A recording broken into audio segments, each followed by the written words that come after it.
नमस्कार विद्यार्थी मित्रांनो, आपण एथिक्स म्हणजेच नीतिशास्त्राच्या आन्सर रायटिंग बद्दल एक महत्त्वाचा प्रश्न आज डिस्कस करणार आहोत, जो आपल्या आन्सर रायटिंग सिरीजचा एक महत्त्वाचा पार्ट आहे। चला, थोडा इंटरेस्टिंग पार्ट आहे, आपण समजून घ्या की आपण नेमकं काय करणार आहोत। चला, आजचा प्रश्न थोडा महत्त्वाचा आहे आणि या सिरीजच्या मार्फत आपण आन्सर रायटिंग इम्प्रूव्ह करणार, जास्तीत जास्त फोकस करणार आहोत। प्रश्न काय आहे तर लक्ष देऊन पहा, सार्वजनिक जीवनाची मूलभूत तत्व कोणती, यापैकी कोणतेही 3 योग्य उदाहरणांसह स्पष्ट करा।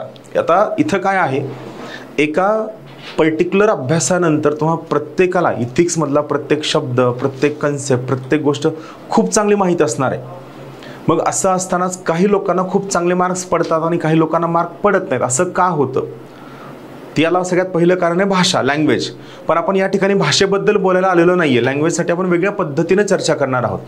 आता आपला मेन फोकस आहे की प्रश्नाला डिकोड करणं। तर मी तुम्हाला खूपदा सांगितले की प्रत्येक प्रश्नाचा एक लोकस असतो आणि प्रत्येक प्रश्नाचा एक फोकस असतो। मग या ठिकाणी प्रश्न काय आहे, सार्वजनिक जीवनाची मूलभूत तत्व कोणती, यापैकी कोणतेही 3 योग्य उदाहरणांसह स्पष्ट करा।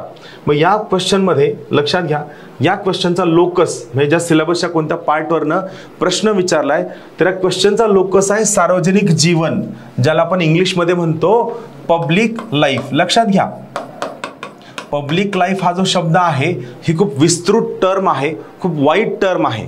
पब्लिक लाईफ म्हणजे तुम्ही तुमच्या घराच्या बाहेर पडल्यानंतर तुमच्या सोसायटीमध्ये, तुमच्या ऑफिसमध्ये, एखाद्या लग्न कार्यामध्ये, एखाद्या जयंतीमध्ये किंवा इतर कोणत्याही ठिकाणी तुम्ही कोणत्या पद्धतीने वागता, कसं बिहेव करता, लोकांना कसं बोलता, त्यांच्यासोबतचं इंटरॅक्शन कसं असतं, खास करून आपण याला आणखीन स्पेसिफिकली म्हणलं तर याला आपण आणखीन घेऊन जाऊ शकतो सिव्हिल सर्वंट्सकडे, नागरी सेवकांकडे, की ही लोक त्यांच्या सार्वजनिक जीवनात कोणत्या पद्धतीने वागतात, पब्लिक लाईफमध्ये कसं वागतात, त्याला आपण सार्वजनिक जीवन असं म्हणतो।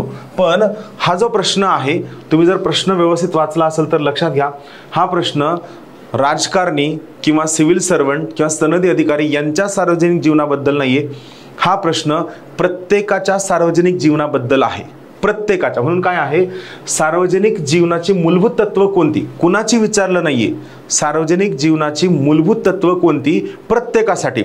मी टीचर आहे, माझी तत्व कोणती आहेत, मॅडम कोऑर्डिनेटर आहेत, त्यांची तत्व कोणती आहेत, एखादा विद्यार्थी आहे त्याची तत्व काय आहेत, डॉक्टरची तत्व काय आहेत, राजकारणाची तत्व काय आहेत, प्रत्येकाची सार्वजनिक जीवनातील तत्व वापरत असताना तो त्या कोणत्या तत्वाला प्राधान्य देतो हे आपल्याला कळायला हवं।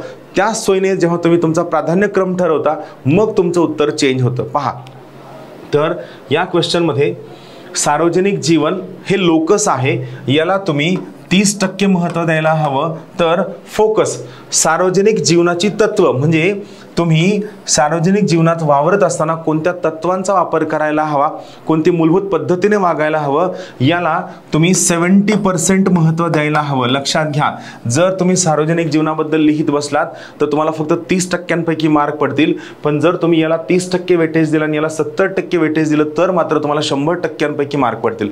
आपण पुढे जाऊया, या प्रश्नाचं इंट्रोडक्शन काय असू शकते यावर आपण विचार करूया। तर पहा, इंट्रोडक्शन करताना काय, परत एकदा लक्षात घ्या, तुमचं इंट्रोडक्शन 30 ते 35 शब्दात असायला हवं। यामध्ये सगळे महत्त्वाचे कीवर्ड्स त्या ठिकाणी यायला हवे। मग तुम्ही आता तयारी करताना सार्वजनिक जीवन या शब्दाबद्दलचे कीवर्ड्स तुम्हाला माहीत असायला हवे।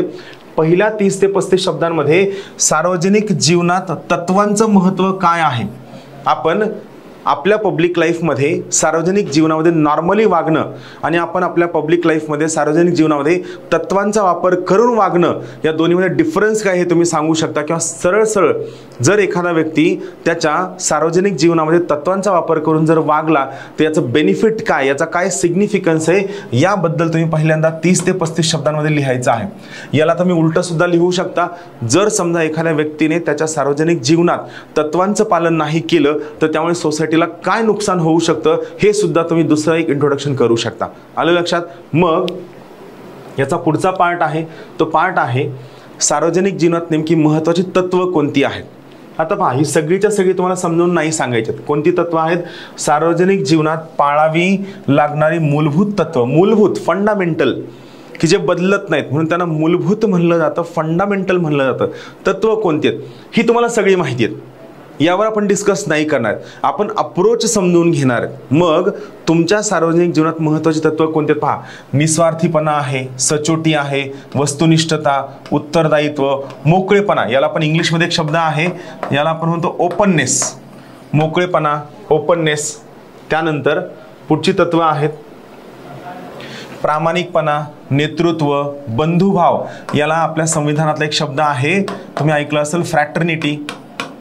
त्यानंतर कायद्याचा आदर, रिस्पेक्ट फॉर लॉ. आणि नेतृत्व केला आणखीन आपण शब्द वापरूया पुढाकार.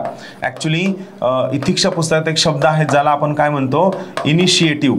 इनिशिएटिव्ह एक शब्द आहे, किंवा आणखीन एक शब्द इंग्लिशच्या पुस्तकात तो आहे स्टीवर्डशिप, ज्याला आपण काय म्हणतो, पुढाकार म्हणतो. तर ही सगळी तत्व झाली. आता पहा, जी सगळी लोक सिन्सिअरली प्रिपेअर करणार त्या प्रत्येकाला ही सगळी तत्व माहीत आहेत. असं कधीच होणार नाही की तुम्हाला तत्व माहीत नाहीत. मग इथं तुमच्या उत्तरात फरक कसा होणार आहे, तर तुम्हाला किती शब्दांचा प्रश्न विचारला गेलाय, त्यात तुम्ही कोणत्या तत्वांना अगोदर लिहिता, कोणत्यांना मध्यामध्ये लिहिता, कोणत्यांना शेवटी लिहिता, यानुसार तुमचे मार्क चेंज होणार आहेत. मग महत्त्वाचं काय, तुम्ही तुमच्या लाईफमध्ये कोणत्या तत्वांना सगळ्यात जास्त महत्त्व देता ते अगोदर यायला हवे. आलं लक्षात. हा पहिला पार्ट झाला. सोबत या क्वेश्चनमध्ये आणखीन काय विचारलं गेलंय, इथं हे पण विचारलं गेलेलं आहे की आपण स्पष्ट करू इच्छित असलेल्या 3 तत्वांना प्राधान्य द्या. त्यांनी काय म्हणलंय की कोणती तत्व आहेत तुमच्या सार्वजनिक जीवनात वागताना, मूलभूत तत्व कोणती आहेत हे सांगा. यापैकी कोणतेही 3 तत्व उदाहरणांसहित स्पष्ट करा. कोणतेही 3 तत्व उदाहरणांसहित स्पष्ट करा. लक्षात घ्या, या ठिकाणी तुम्हाला डिफरन्स क्रिएट करायचा आहे. तुम्ही ते वाक्य ऐकलं असेल ना, winners don't do different things, they do the things differently. जेव्हा सगळ्यांना सगळी तत्व माहीत असतात मग सगळ्यांना सेम मार्क पडायला हवे, पण बिलकुल नाही पडत. पहिला डिफरन्स कुठं करतात, ते लँग्वेजमध्ये करतात.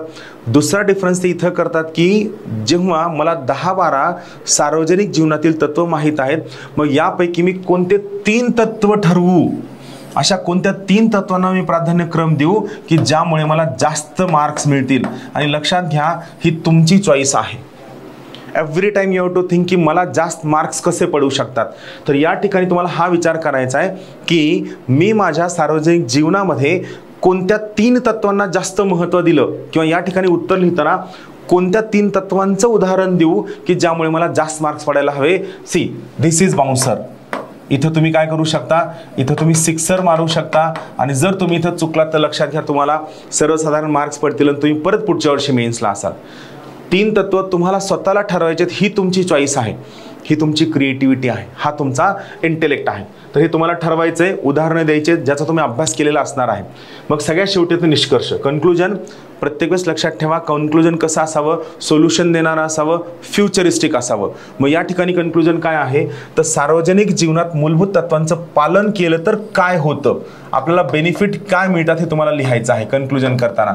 मग हे करताना तुम्ही एखादं एक्झाम्पल देऊ शकता, जे एक्झाम्पल सोसायटीमध्ये हार्मनी क्रिएट करणारा असावं. किंवा दुसरं काय होऊ शकतं, सार्वजनिक जीवनात मूलभूत तत्वांचं पालन करण्याची आवश्यकता काय आहे, तर बेनिफिट काय आहे, किंवा याची नीड काय आहे, म्हणजे why we should follow basic principles in our public life, हे तुम्हाला क्लिअर असायला हवं. लक्षात घ्या, तुम्ही किती अभ्यास करताय, तुम्ही किती आन्सर रायटिंग करताय, यापेक्षा तुम्हाला आन्सर रायटिंगचा अप्रोच येणं सगळ्यात जास्त गरजेचं आहे. नवीन प्रश्न घेऊन लवकरात लवकर भेटूया. तोपर्यंत सर्वांना शुभेच्छा.